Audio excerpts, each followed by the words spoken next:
Right, so we are getting further and further into this remix thing. That's good. Today I want to talk about error handling. And let me just tell you right off the bat that Remix has some great error handling. So if you're interested, let's dive in. I will be using just the built-in stuff, so you can use an empty Remix project, you can use my Slowcore stack, or you can use something of your own. That doesn't matter. Before we jump into coding though, I want to talk about a bit errors in general.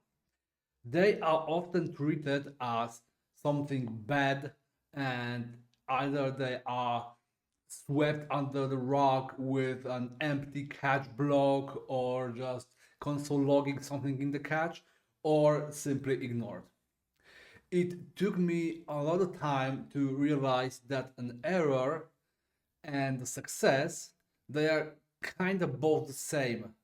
They are both providing information about what happened.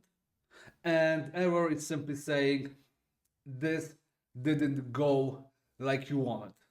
But again, this is a fully fledged valid information. So it is really, really important to both throw good descriptive errors and handle them properly. And this is what we are going to do today. So let's jump into the IDE and see how it goes. Right, so our project is running and we have our dev server running. So let's create a new page to throw errors in. So export default function hello, return hello world. Let's go with hello world. I'm okay with that. Okay, hello world. Maybe some styling. Text center padding 10. Hello world. Cool. So how can we handle errors in here? Let's start by simply throwing an error.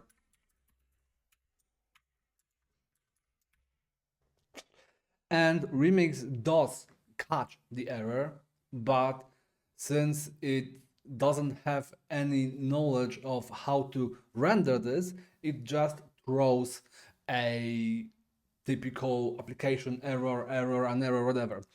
So this is the default dev server behavior. On production, you wouldn't have this. It would be just application error. But what can we do to make it better?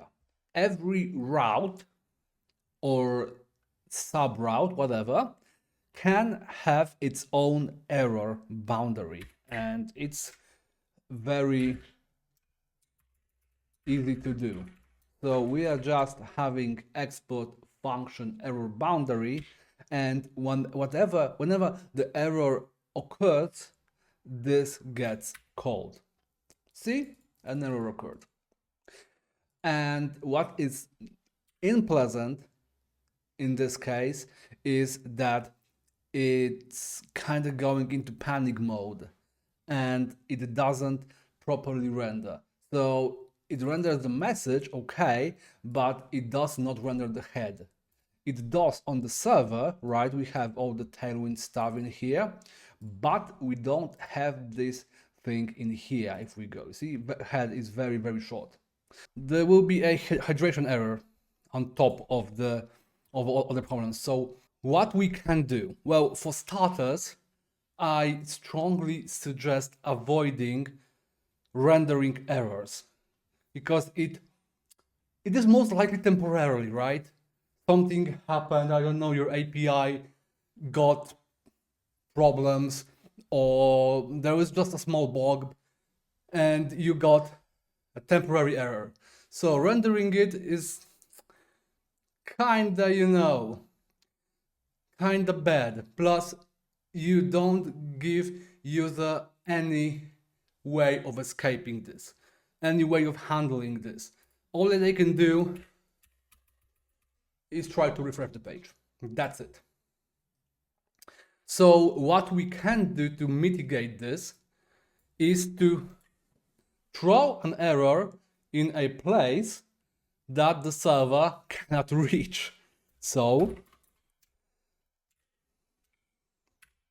use effect.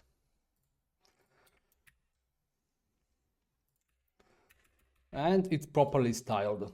So we can now say class name p10 background red 200 text red 900. See? And it doesn't render on the server. So if we go to the source, it's not found. So that's really what you want. Of course, this can be handled also if we have an error in some of our applications.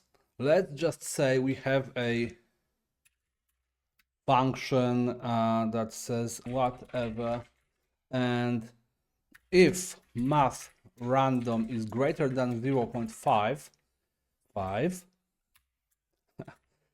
throw an error, and if not, return hello world. Maybe not return.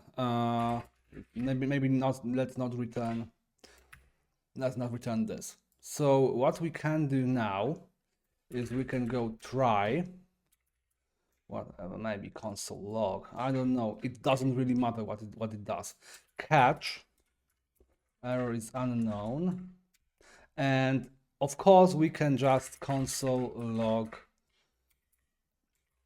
error and be done with it, right? And nothing happens, even if even here we are getting this, you know. Even if in here we are getting logged, nothing really happens. So what can we do to mitigate this? Well, this is React, so we can simply have a state for error. And it should be of type either error or unknown. And in here we are just setting the error of E. And in here we are using effect bound to error. What was that? And if error, and we can do if error instance of, we can say throw error, right? Because this is an instance of error, so obviously. Otherwise, throw new error, an unknown error. Okay, we can do it also if type of error is string, exactly. Then we can throw new error with this thing. And the worst case scenario, unknown error. So in here we have an error occurred, right? So we are throwing the error in here. We have our certain messages, but what to do with these messages? Well, Remix also has a tool for that. So we are importing use route error, not from React Router, but from Remix Run. And in here we are just going error, use route error. And now we can check whether this was an error thrown in a component, in a loader, or wasn't it something completely different. How to do this? Well, let's say we want to have a default message. There was an error, please try again later. So maybe we are having a bit of a problem. Please try again later, right? This is a starting message, and we want to render it in here. But what can we do to know what's in here?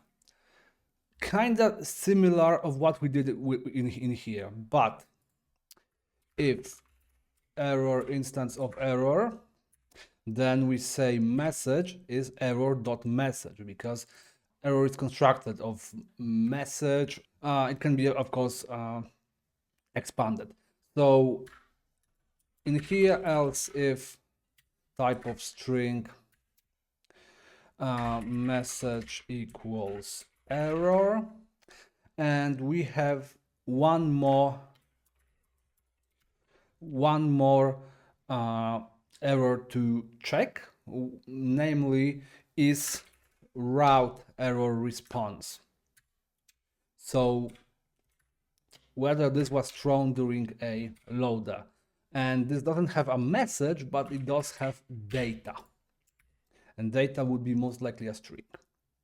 So as you can see, an error has been thrown. Oh no. Come on. Lucky. Right, so now we have our error message. And this is great, because what we can do is we can throw something normal in here, like an information for the user, or we can do something like coded errors, right? So for example, we can have something like utils errors ts export const fetch error, and we are just saying something like fetch error on route, right? And now we are fetch error plus, I won't be able to type this. So we can do this, right? And we have fetch error, and in here we can just say instead, even, you know, so we have this. So in here we can say if message starts with fetch error, we can say message equals we are having a problem with our external services, please try again later. Because if we see type of error, we can handle it properly. So this is a way of telling users something they will understand.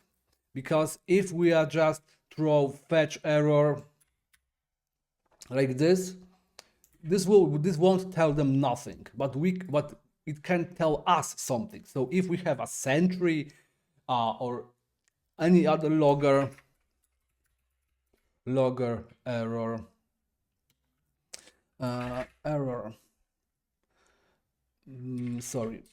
message, right? So then we can log this somewhere to our logs, to our I don't know, error monitoring software, to wherever we decide. So we have this, but for the user, from user perspective, this still doesn't really do anything, right? It says, okay, we have an error, we are sorry, that's that. So what we can do is we can just say, look, on click window location reload. Look, man, just reload the app.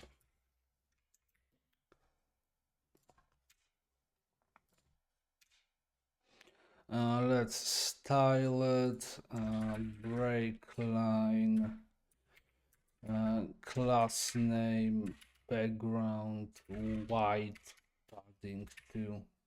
And I know this might seem silly because there is a refresh button on the top. So what does this do is that kind of a psychological effect. If you think about, I don't know, your computer, and imagine a situation when something happens, like a system crashes or whatever. And there are two ways of handling this. Either the system can say, I've encountered an error, I will now reboot myself, or click here to reboot me.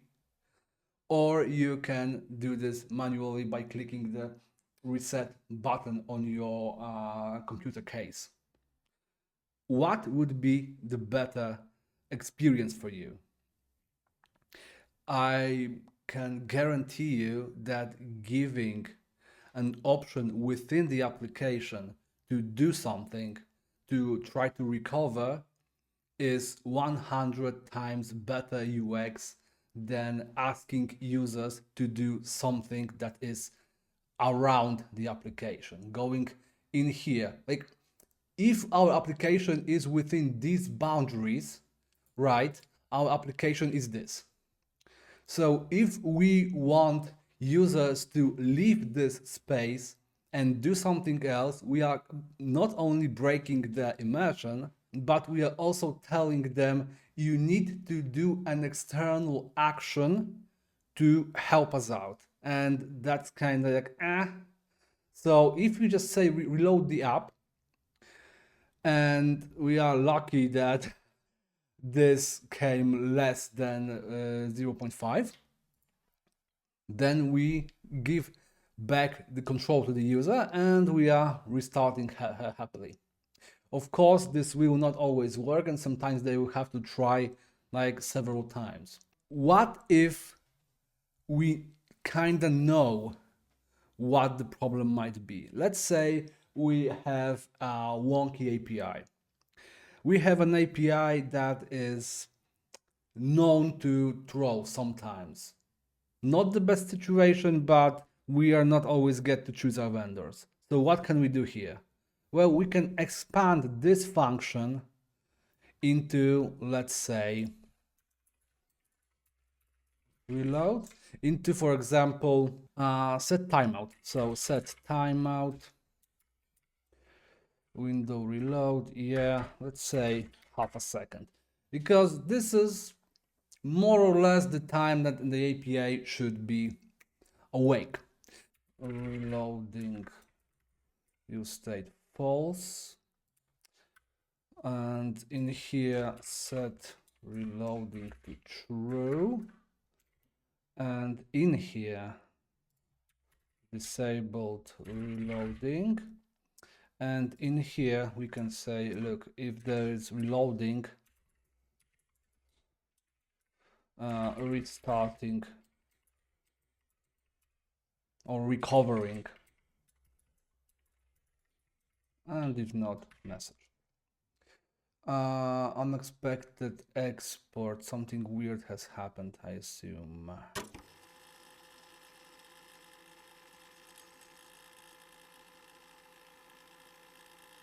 All right, sorry.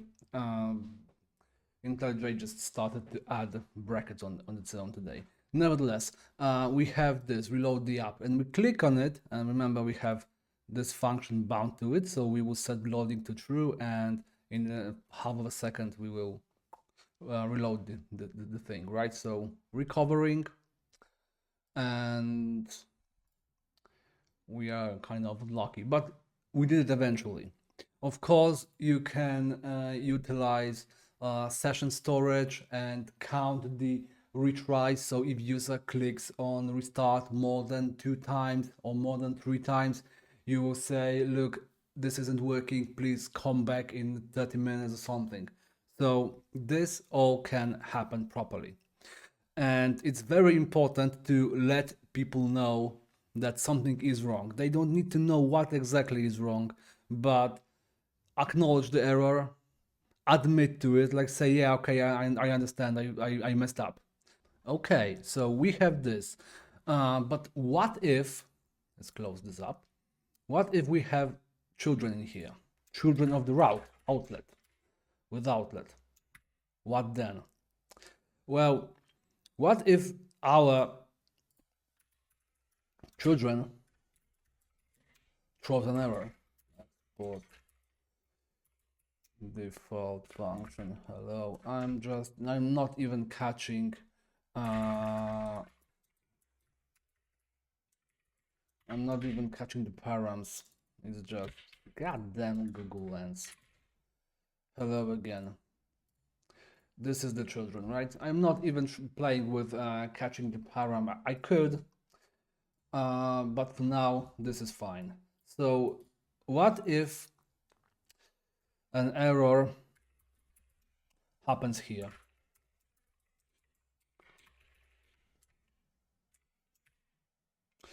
The parent catches it, and this is perfect. But can it be even more perfect? Yes, it can. Because right now we are basically rendering the parent useless. And what if this is not an important part of the application and it's broken? Okay. So we can do the same in here. Export function, error boundary, and return the class name. I don't know. No. Let's say yellow, an error. So as you see, the error was thrown in the children component, and the rest of our application, the hello world, this is still functional. We can still use this, and we can have a retry somewhere in here. We can have in here like we try to reload the outlet. This is all fine and well. And by this, we are rendering the error in just a part of our application. So users won't have the problem of disabling the whole thing, but just a part of it. Of course, if this error is so severe that it will render the entire thing unusable, then you most likely want to propagate the error to the higher level, to the whole application. Now, the oldest problem in the book. So the not found error. The 404, the holy grail of error catching. If you are catching 404s, you are basically higher than 90% of developers. And if you want to know the source of this data statistics is that I've made it up. But doesn't matter. So if we go like this, we will just render 404 not found. Like basic error. Nothing really fancy. So what can we do to make it fancier? Okay, so what we can do is we can render an error function, error boundary, and just say error. And this will catch basically any error that happens. If there is a 500, this will catch it. And this is cool because this is like the top level boundary. So we can handle here the most severe application-wide errors, like 404, for example. So how do we know that this thing is not found and not a server error? Well, there is a solution to that. So let's go with our old use route error friend, and again let's just find a message that we're having a bit of a problem. Very nice. So if is route error response, so we will know that this happened within the route. So now we can go with switch error status and case, I don't know, 404 page not found. This is correct. This is fine. Money invested in Copilot is really returning to me. Right, so we have this, and of course this is a full page error, so age yellow 200 flex item center justify center, and this is it, page not found. If we would have other error, we would have different thing. So how do we throw a different error just to see how it works? Let's go back to hello name. Okay, there's too many errors happening, so let's remove this one because we don't need it anymore. And in here also, let's stop throwing an error. Right, so now let's say we want to throw a 500. How can we do this? Well, as I told earlier, errors in loader can also occur, and JavaScript is a funny language because you can throw whatever you want. You can throw a response like that, an error, because it is being caught in here.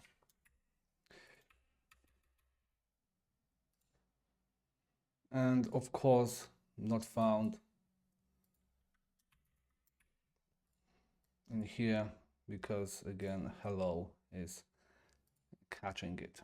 If we wouldn't have this, we would go straight to the root and status is 500 server error. You can even see in the network that it is 500, and if we change it to 404, it's page not found again from here, and with the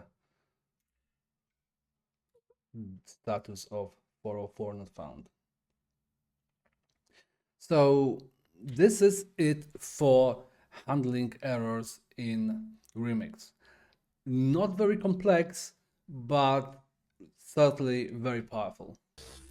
Error handling is a crucial functionality in any production-grade application. With remixes, error catching mechanisms, and flexible nesting, you can make sure that users are getting the proper experience and can retry rather than quit your application altogether. I hope you've enjoyed today's video. Next week, we'll take a break from Remix and focus on development of accessible UI. If you're interested, please subscribe and join me next week.